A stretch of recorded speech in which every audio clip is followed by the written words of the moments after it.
Welcome to another episode in our CEO series here on Learn, Grow, Invest. Today, I have the pleasure of speaking with Carlyle Grant, CEO of didnt. We're going to be learning about his story, his journey as an entrepreneur, what went into the idea of didnt, what is didnt, right? I'm not going to give it away. We're going to talk about that and just get some insights as to his perspectives on life, on business, on entrepreneurship, on investing. And yeah, it's going to be another great discussion as we normally have. So let's get started. Learning is the key to successful investing. And who doesn't want to invest in some way? Here at Learn, Grow, Invest, we focus on financial education, all with the aim of sharing our knowledge on personal finance, investing, and building wealth. We do this on the foundation of our faith in God. If a more holistic approach is what you need, check out our Grow Faith-based financial coaching program. Find out more about us at learngrowinvestclub.com and follow us on all social media platforms at Learn, Grow, Invest. All right, welcome back. Let us pray. Thank you, Lord, for this day. Thank you for the ability to produce wealth. We pray, Lord, that this will be a meaningful discussion, one that adds value to those who will hear it. We thank you, Lord, for this community in Jesus' name. Amen. All right, guys, thank you so much for being here, for watching this episode. I know this is not a live one, but I'll be in the chat. If Carlyle is able to join us in the chat for the premiere, I'm sure he'll be there as well. So if you have questions, feel free to post it as you're watching it. If you want to leave them in the comments, that's fine as well. And I'll put the links for Carlyle and didnt in the description of this video. All right, so please join me in welcoming Carlyle. Hey, Carlyle, how are you doing? Hey, Jermaine, I'm good. How are you? I'm good. Thank you so much for accepting my invite. It's been a while. We did. I remember we spoke. I put a call out on Twitter for CEOs, and I think somebody tagged you. Right. So we started to talk on Twitter, but the timing didn't seem to work out. It's probably more on my side than on you, because I remember you were like, "Yeah, man, let's do it." Oh yes, I remember. But nothing before the time. Exactly. But I think what I had in mind is that I wanted you to join us for a monthly meeting. That didn't work out. So, but here we are. So yeah, I agree. Definitely nothing before the time. Thank you so much again. So let's just jump right into it. Who is Carlyle Grant?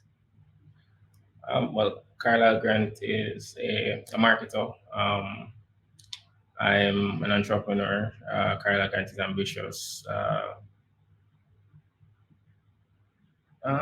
purpose-driven, and and I have a passion for helping others. Okay, and we'll get more into those specific words that you use, purposeful, things like that. I'll definitely ask you what those mean for you a little later on. But how did you get started in terms of entrepreneurship? Was it something that you always saw yourself doing when you were in high school? Was it something that you specifically went after entrepreneurship, or did you have a corporate detour? Well, I mean, I think it's a bit of everything that you mentioned there. For me, I had entrepreneurship tendencies, but I didn't know that it was entrepreneurship at the time. So, I remember in high school, I didn't come from an affluent background, so I used to have to figure out ways how to, make money and to get myself through. So I used to sell phones and, charge a markup. I used to. A lot of people probably don't remember these things, but I don't know if you remember blank CDs and CD burners. I sold about everything there was to sell. The blank CDs, the pack CDs, song lyrics, like everything was for sale. Posters when it used to have. Oh my gosh, I think it was called Black Beat or something, like some magazine.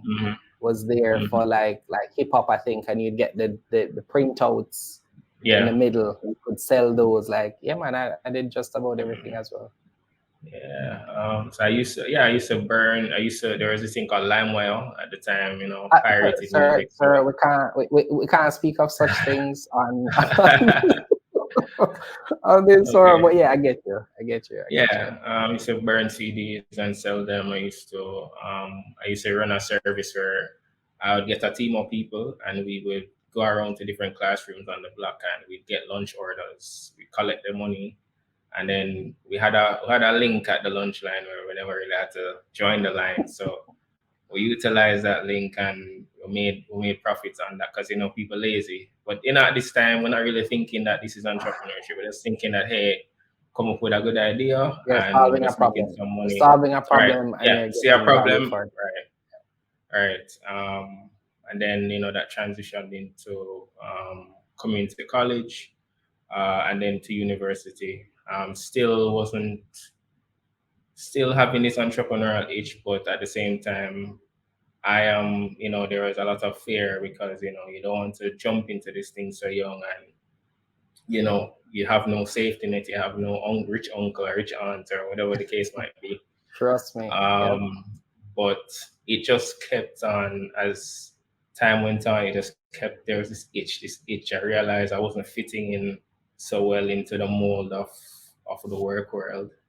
And then I was at an agency before jumping into my business, and Okay. I was going through the ebbs and flows, learning, making mistakes and improving, but at the same time I was doing really well. So there were opportunities outside of that came at me, and I was talking with a friend, and we just decided that, hey, why not take a chance on ourselves? We're young. So We don't have any. that agency job was your first and only job outside of your own company? No, actually. So I was working. I was working from university. I worked at a call center, which was a great experience for me because it has helped me in how I deal with clients now, how I talk to people. So every job, every situation that I've had has built me up to be able to manage this. I was at call centers. I did internships. I won an internship competition in my first year of university, and I was I started,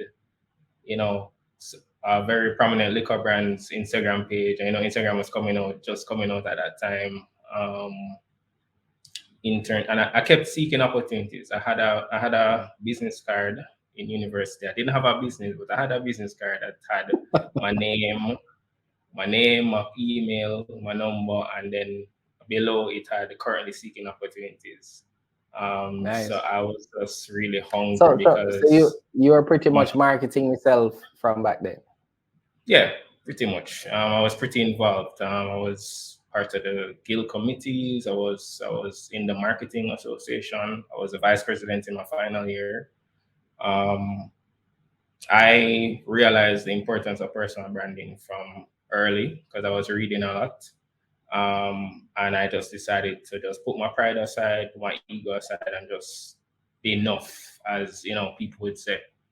And that's how, even now, persons who knew me back then, I've gotten a lot of opportunities simply because they remember that I was the guy back then at university, all over the place, doing this, doing that. So yeah. Great, interesting story. So at what point, so you said you were working for an agency. I figured you have intentionally not mentioned the name of the agency. Is that? I mean, I can. I was at DRT Communications. Okay, cool. Okay. Shout out to Daniel, definitely. Yeah, shout out Daniel every time. Yeah, man. Great. So then at what point did you realize, so what I think, and I'll say this before I ask the question, I think entrepreneurs should not feel guilty that it doesn't work out in corporate. And what I mean by that is you can some entrepreneurs, I think, do well in corporate, but their ceiling is then now going to be low. Their ceiling can sometimes be higher than the average person because they're thinking as an entrepreneur. So they're solving problems more efficiently. They usually have good relationships and so on and so forth.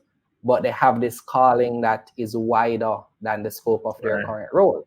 So that's what I kind of look at as entrepreneurship, because I look back at some of the jobs that I had before L.E.A.R.N, Grow, Invest. Great jobs, great companies, great people, but I had a ceiling. I was never going to be the CEO of Microsoft. I was never going to be the head of some of the other companies that I worked at, but I'm the head of L.E.A.R.N, Grow, Invest. I'm CEO and co-founder for Learn, Grow, Invest. So I say all of that to ask you, at what point did you feel like it was time, right? So you said things were going well for you, but you're already maybe having this itch to now do something on your own. What was that experience like? And when did you say, okay, all right, now is the time to make the move? I think I always had, outside of the entrepreneurial itch, I always had this feeling of greatness, like I was destined for greatness, like just the way I thought, just the way how I approach things. A lot of the times I felt like the outsider in many social groups, and I just always had this attitude of excellence. I always wanted to do good at everything that I did, no matter what it was. So then I'm in my job. As I said, I'm making mistakes, but I'm learning and I'm growing and I'm doing well now. And things are going viral because I used to manage brands like KFC, Pizza Hut. So they used to be going all over the place on the radio, everywhere. So everything is going well, but I'm like, I feel like there's more out there for me. I feel like there is more impact that I can make because in that season, people are knowing more about me. They're knowing that I'm behind these brands. People are now reaching out to me outside of work to do things for them. So now, but I have to be telling them no because hey, I have a job. But then you're like, what if I did take this on? Yeah, This will you're like, probably get well, if I have like 4 clients and probably make the same that I'm making right. now. Yeah, I get that. You start doing math, Right. and you're like, I keep getting this Yeah, the call opportunity, you every win the few months. opportunity cost now. You win the opportunity cost now because you're like, but then you're fearful because I had a student loan. I just got a new car, my first car. So all sort of things, paying all the bills at home. Taking care of my mom, everything. So, but then there comes a point where you have to make a decision, Yeah, and that's what I was gonna ask you. Was it a specific day that you said, well, I'm definitely gonna resign, and that's it for me here. I think towards the latter part of my time there, I did take on a client on the side Okay. from one of my closest friends, and I was handling it. I was doing it well. I started to talk to other people and realized that me and a good virgin of mine, we had common interests. He wasn't working at the time, but we're both in the same field. We were both good at what we did, and Okay. I felt that hey, if we go out there and tackle this thing, he had good connections, I had good connections, we could make something of it. My thought process, this was in January of 2017. Okay, so a No, while or back. 20, no, January of 2018, sorry. Yeah, January Okay. 2018. And we talked to mulled over the pros and cons. And the thought process for me at the time was, hey, I don't have a child, I don't got a mortgage. Do have a As wife. long as I do have a wife, as long as my basic needs can be met, I should be fine. As long as I'm Yeah. able to make that car payment, I will. And I had a girlfriend at the time who was very supportive. So I was just like, as long as I'm not hungry, I think I can push through and make this thing work.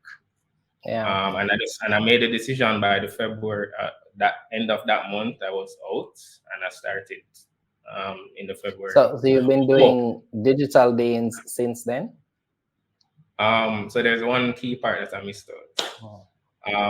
So in the same January, New Year's Day, I went to church um, with my girlfriend at the time, and because remember, I'm mulling over this decision. I'm Yeah. in doubt, and but the church that we went to was the first time that we ever went because it was one of our friends' father's church, and we were there, and New Year's service at the end, they do the altar call.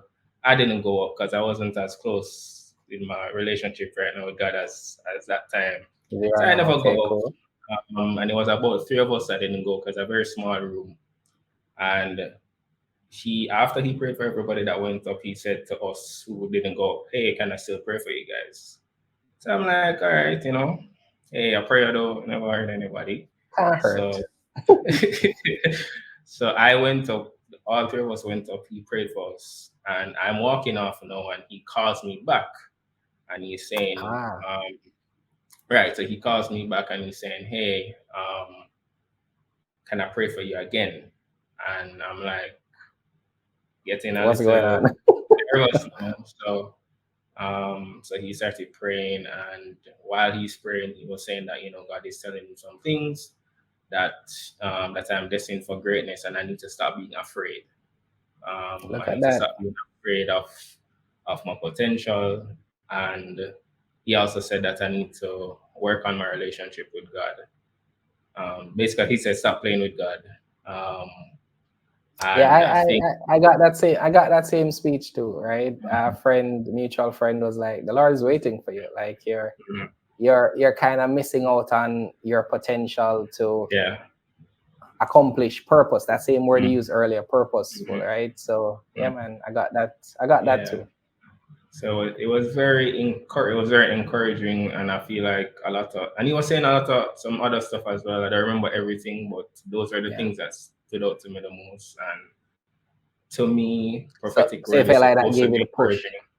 Yeah, I think that gave me the peace that hey, everything will work itself out. It's not gonna be easy, but it will work itself out. And then literally after that, I just submitted that letter, and yeah, just hit the road running. Okay, cool. So let's jump into to digital Danes. I know there's a sort of intermittent story there as well, because Right. you alluded to a partner when you first left DRT, Yeah. but I'm assuming that for digital Danes it's just you, right? So do you At want to this give us that moment, in between story? Yeah, give us that in between story. You can give us a short version, because we definitely yeah, want to get into other right. topics here with you. But why didn't that partnership work out? All right. So essentially, we started out with two of us as directors, but we started out with no name.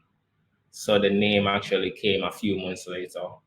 Yeah. By this time, we got a really good project going with JPS, and we said, okay, well, I think we might need another some more support. But Yeah. the thought process at the time was that hey, we cannot pay anybody right now because we're not making the money. So let's bring them on as a partner. So we ended up with three of us as direct equal partners as directors. Um, and that went on till about 2021, I think. Yeah, I think about 2021. Or no, by the ending of 2020. And essentially there are a lot of personal matters going on their end that was affecting Okay. fulfilling the vision of what we set out to do. And there was just a difference in vision, and we just decided that hey, I think it's best that we part ways. Okay. So And so it was I like a maintained mutual. It right. was a mutual separation. You're still friends, that kind of Yeah, thing. man. It's pretty amicable. I was at one of them 30th birthday the other day. Things like that. We'll talk from now on, Okay. and talk every now and then. We still follow each other So, on so, social so media. the reason why I ask you that, and I think it's important to Hmm. highlight that here, since we're talking, Hmm. about this, that there are persons who really fear partnerships, right? They're like, Right. they've only heard bad stories, they've only heard Hmm. of the times when there's separation that's painful, right? Where we're Hmm. arguing over who gets what, arguing over clients, arguing over revenue. You're saying that you were able to have a amicable split. You just didn't share the same vision. Personal things Yeah. were happening that kind of pull that Yeah. person away. So you're able to have a peaceful separation. Yeah. Because in terms of our dissolution, I would say, it was pretty much hey, you get your part of what's in the account. You can keep the clients that you brought in. No hard, there's no hard feelings, but Yeah. let's just move in different Keep it directions. moving. Yeah. Yeah. Right. Pretty Cool. much. Thank you for that. That was awesome. So from there, is Digital Danes the name that you came up with, together, or Digital Danes is now the new company that you went off with on your own? So Digital Danes is what I maintained, because I Okay. mean, in all due right, I came up with the name and the whole concept, and brought it to Okay. them, and they were like, "Hey, let's." So just fair is fair. It was just that's why I said it was pretty amicable, pretty chill. Yeah. Resolved it as men, and we just Yeah. move forward. Okay, cool. So introduce us to Digital Danes, right? So what is Digital Danes? What do you do? Who do you serve? And you mentioned JPS as a client, but maybe notable clients or projects that you've worked on. All right. So Digital Danes is I like to say that we're a creative agency, and we utilize marketing technology to solve digital marketing and content creation challenges. Okay. We mainly go after. I would say we're mainly B2B, but we tend to be different things to different people. So depending on someone's needs, and if we're able to handle this project or this client, then we'll take it on. People always wonder why the name Digital Danes. I'm here wondering. Yeah. So it came from the whole concept of the Great Dane. The Great Dane is a very tall dog, high in stature. At the time, the idea was that we wanted to be the big dogs in the digital space, and that this animal represented that for us. So we dropped the Great, and we kept it at digital because we're a digital agency. And from that it stemmed, okay, what's our mantra, what's our tagline going to be? So we're like, okay, dogs are man's best friend, so we handle brands, so our goal, we want to be brand's best friend. So pretty much we aim to help brands thrive in this whole age of digital transformation, because the world is, no matter what you want to say to deny it, the world is going digital, and there are a lot of people. We don't want to get left behind in this period, so we're trying to help as many brands as possible to keep up with the times. Oh, in terms of clients, Yeah. the most notable clients that we've worked with, been quite a few. I can say that I can Just name like confidently top say. 5. Not top 5 in terms of preference, or just 5 names that come to mind, just so we can kind of see the scope of some of the work you've done. The entire Jane group of companies, JPS, the PSOJ, it's a lot of them. The Jamaica Institute of Financial Yeah, I was gonna say. Services. It's It's a lot. it's okay to pause there, yeah, It's a man. lot. So Yeah. how what's the size of the team now, right? So based on some of those clients that you mentioned, I imagine that you have like a full like production team, like designers, produce. Like, tell us like what's the makeup of the team and the size of the team right now. So I mean, so we're a pretty boutique, we're a small team, but we just make great impact. So our complement is about eight persons right now, in varying areas, whether it is for social media management, content creation, video production, graphic design, animation, and so on. Okay. But we do partner with freelancers and other entities, because we believe in collaboration. So we do partner with various persons. The overall goal, though, is I hope that one day I'm able to have a large enough team where I don't have to do that, but you have to start somewhere. Yeah, I trust me. The issue with a larger team is that you have payroll every month. So having some Right. freelancers makes sense, and it Right. gives them the opportunity to work with multiple clients as well to probably balance out their income, Yeah. right? Because I find, and I don't know if you have this issue Mhm. with creative people, it always feels like you can't pay them enough. So with Yeah. the ones that I speak to, it's almost like they prefer to be freelance, because they're like, hey, my going rate is this, and so if you're gonna take me on full time, you have to pay me X, and if you can't pay me that every month, I'm pretty much gone. Is And is and the and kind of impression I get. and yeah, I totally agree. But there's also another side to it as well, which is what I try to impart on my team members, that hey, it's not just about being a freelancer and making money. There are other sides to this thing. There is a professional side of it. There's a structural side of it. There's how to retain clients, client retention, client acquisition. There's so many different aspects of this thing that you probably would need to polish up on. So maybe sometimes you could consider, starting out with a company first, and then when you think Yeah. you've grown enough, then you can venture out. I agree. So I think that, so for example, I'll use the example of a designer. You may have a graphic designer that's Mm-hmm. excellent at his work or her work, Mm-hmm. but not Mm-hmm. necessarily will have the appetite to manage clients or work with, receivables or file their taxes. Like, they may not want to be concerned with all the things that come with working for Right. yourself.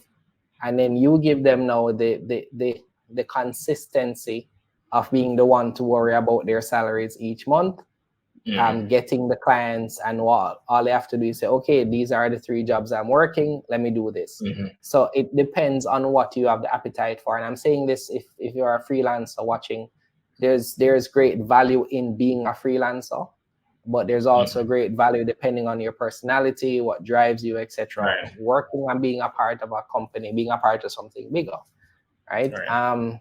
Cool. So in terms of focus of the company, so you mentioned a little bit about being kind of boutique in nature.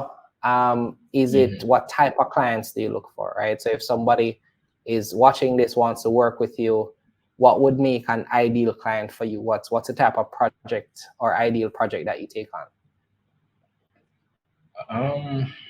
Well, I would categorize it as right now we're in different spectrums. So we work with anyone from small to large scale companies. My preference is companies, or small organizations that are just starting out, probably. But I tend to not want to work with individuals, or Okay. I don't do parties, events. I don't do um, uh, people have asked us to do music videos, things like that. There are certain things that I say no to based on just Okay. where the vision is for the Yeah. company. So you're saying you prefer to work with the smaller companies. Is that because you find that maybe you have more flexibility in terms of your creativity? Because I think a larger brand may say, well, they may have, I guess, a lot more guidelines as to which you have to work under. Mhm. Well, I mean, to be honest, I mean, large brands pay the bills more, because Yeah. not every small company is able to really put out what it requires. But Yeah. it just depends on the situation. Everything is discretionary. Everything is case by case. Yeah. There are small entities that we don't take on. There are clients that we may take on, and then eventually we realize that hey, this isn't working out for us, and we actually have to fire them instead of them fire us. Yep. That's a thing. So yeah, so it's really case by case. Not hard and fast on, or maybe not yet on. Hey, we're only going for large scale Okay. companies, or we're only going So for each opportunity you assess as to whether or not you're the right fit, they're the right fit, and it just right. kind of it's fluid in that way. But Yeah, you have the opportunity to work with clients in a large spectrum, so small for to sure, large, depending on what they're for looking sure, for, and it for spans sure, the range of marketing, social media, video content, and all of that, right? for sure. And Okay, another cool. point, I think another point too is that when also taking on clients, I can't. It's not like before where I could only think of myself. I also have to think of my team, and Yeah. think of the fact that will they be able to gain any experience or actually benefit from this undertaking, or is it going to just be just another thing to Yeah, pay some yeah, I bills? get you. I get you. I get you. So in terms of what does the future look like for you, right? We are a community that it's centered heavily around investment. What's you mentioned a great vision as well for the company.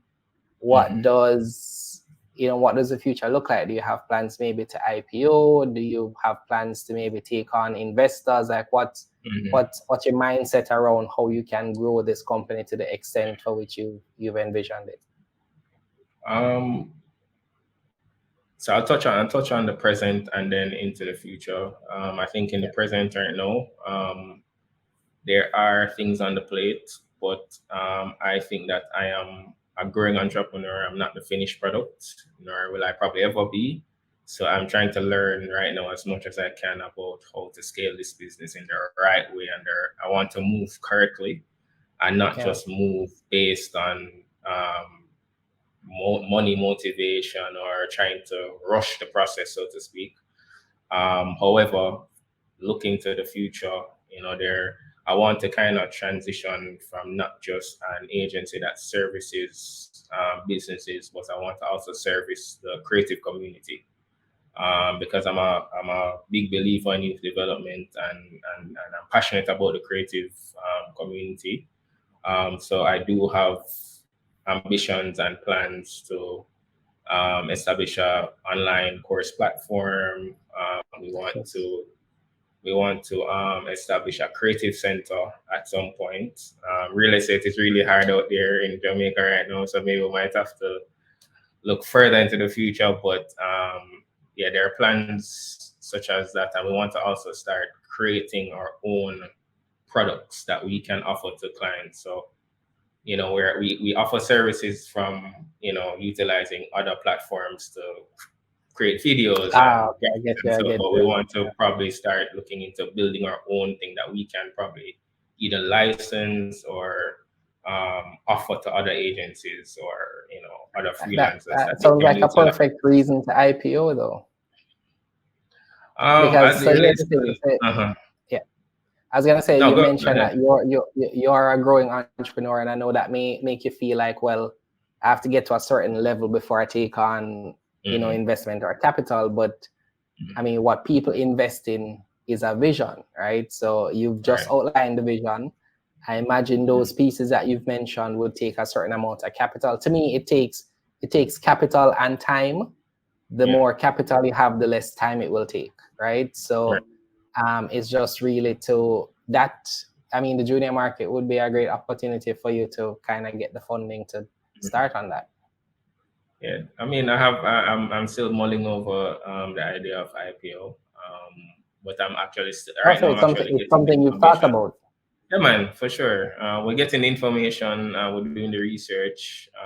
We're getting the advice. So we're getting our ducks in a row, so to speak, on the back end. So who knows what the future might hold. Okay, cool. So I'll just state it here. The minute that you have a firm decision either way, and I think I know which way you're leaning, we'll talk. We'll talk, definitely. Yeah, for sure. All right, cool. So anything else you wanted to add in terms of the future? I mean, what do you, so you mentioned those pieces, right? In terms of what the vision is.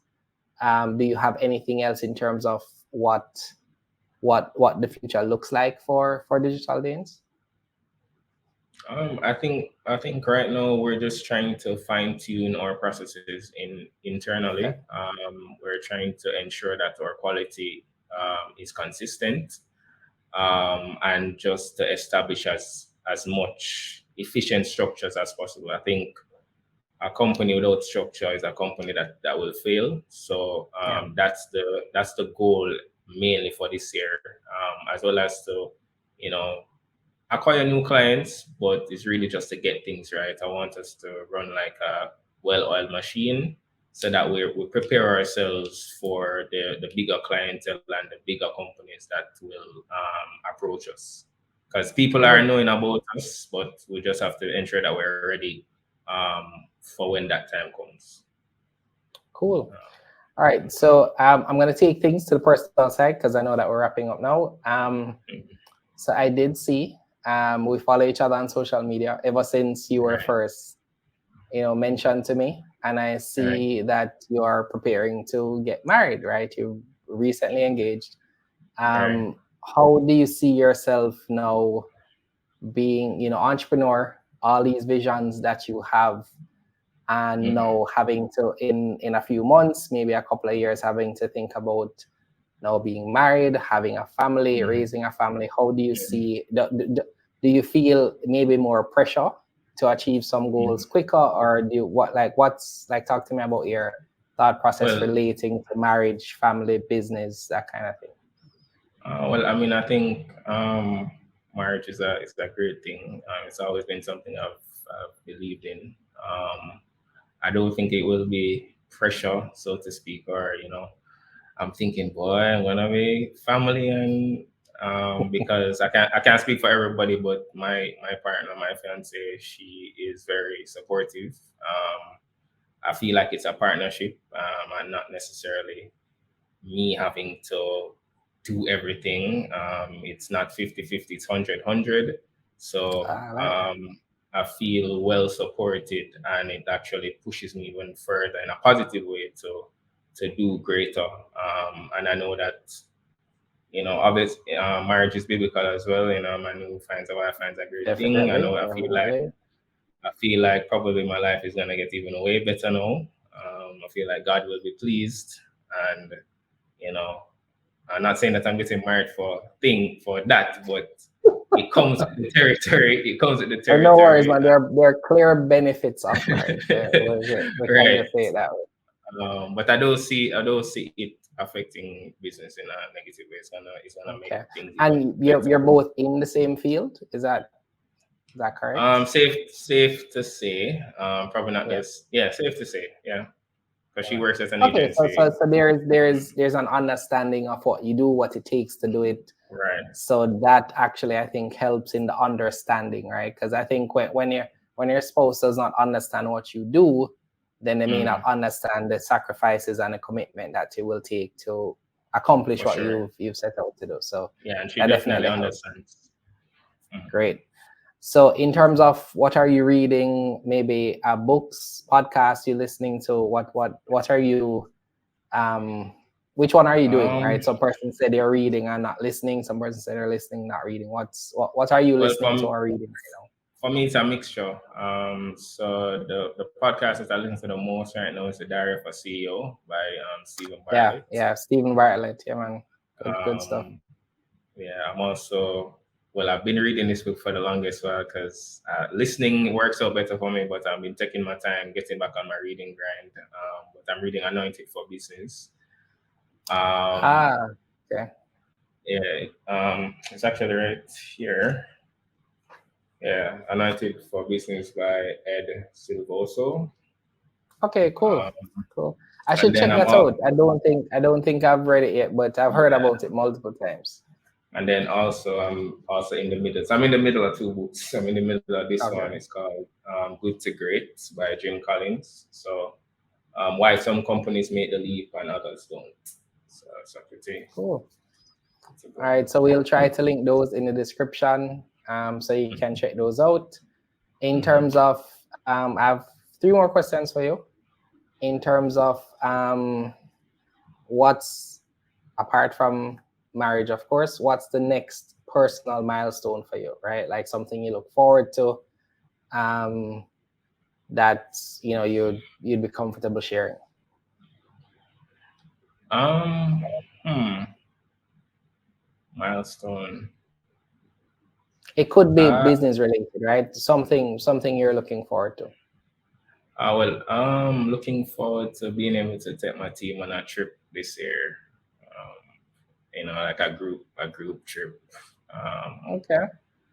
and I'm looking forward to what the year is gonna bring. I'm an open book. I'm looking forward to what God is gonna do this year, remainder of the year. I'm just keeping myself open and just giving it all to Him and just receiving. That's Yeah. much it.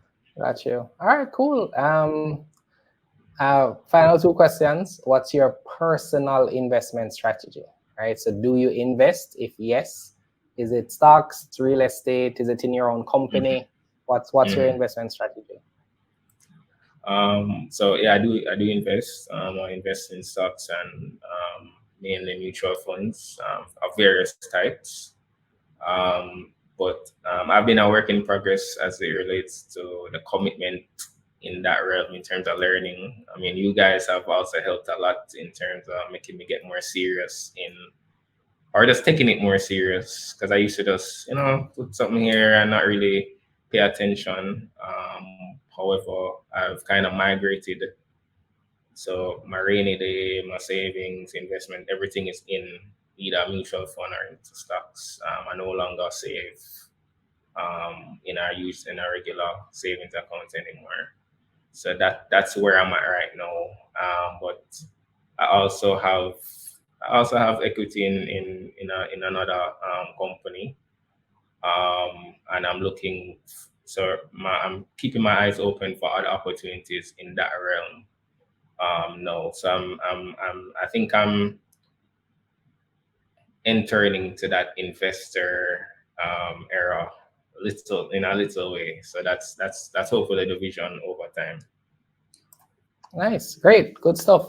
It's always good, and this is something we say in our community group. We have a Learn, Grow, Invest Telegram group, and we actually encourage persons, because I recently made my first private equity investment. So I'm telling them that, there's Congrats. benefit. It's definitely risky.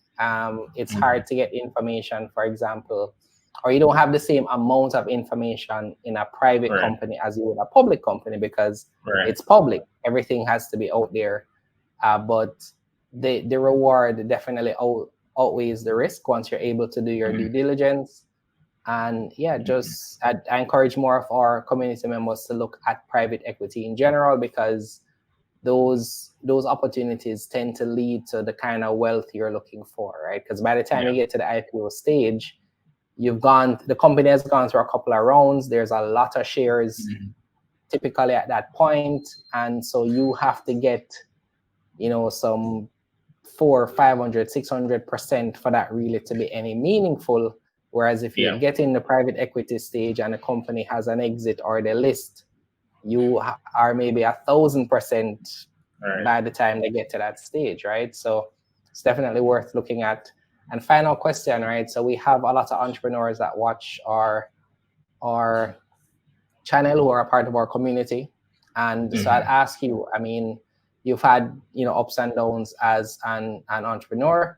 What is maybe the one thing that continues to drive you to kind of push past the challenges and to keep going, right? So what would be your encouragement to an entrepreneur who maybe feels that giving up, they're not really sure it's working out for them?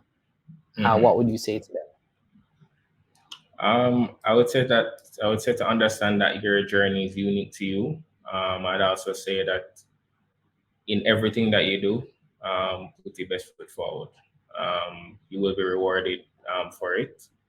And if their entrepreneurship is not for everybody. It really takes it's one of the highest discipline, highest risk endeavors that you'll ever take on. So you have to know your purpose for doing it. If there's really no pure love for whatever you're pursuing in it, you're going to hate it and you're going to have difficulties. But if you're driven by purpose, then you will be willing to take the ebbs and flows of entrepreneurship. Sometimes, you might hate the job that you're doing, but and say, hey, I need to go do entrepreneurship instead. But sometimes you just probably doesn't need that new job. It's really not for everybody. And if you're not willing to put your all into it, I would say not to do it. But you have to do it for the genuine love of whatever it is you're pursuing. Else, it's not gonna be fulfilling, or it's gonna work. Definitely agree with you there. Sometimes you don't need to go into entrepreneurship. Sometimes you just need another job. I'm definitely going to be quoting you on that. Yeah. Because I do agree. 100%. Thank you so much, Carlyle. Definitely great speaking with you. Definitely worth the wait in terms of our discussion. Sure. I wish you all the best in terms of digital gains, marriage, Likewise. family, all the other things. that Thank you. come with it. And Thank you. well, before we close out, tell persons how they can contact you in terms of digital gains or personally. So I mean, on socials, it's Carlyle Grant on everything. Pretty consistent. My email address is carlyle@digitaldanes.co. You can find Digital Danes at Digital Danes on everything as well. Pretty consistent. And you can contact us at hey, at digitaldanes.co. All right, great. So thank you so much again, Carlyle. We'll definitely speak in our little group that we have there. That's been going well, I think. So yeah, thanks again. All right, it's a pleasure. Thank you so much. Take care. All right, bye-bye. Learning is the key to successful investing. And who doesn't want to invest in some way? Here at L.E.A.R.N Grow Invest, we focus on financial education, all with the aim of sharing our knowledge on personal finance, investing, and building wealth. We do this on the foundation of our faith in God. If a more holistic approach is what you need, check out our Grow Faith-based financial coaching program. Find out more about us at learngrowinvestclub.com and follow us on all social media platforms at L.E.A.R.N Grow Invest.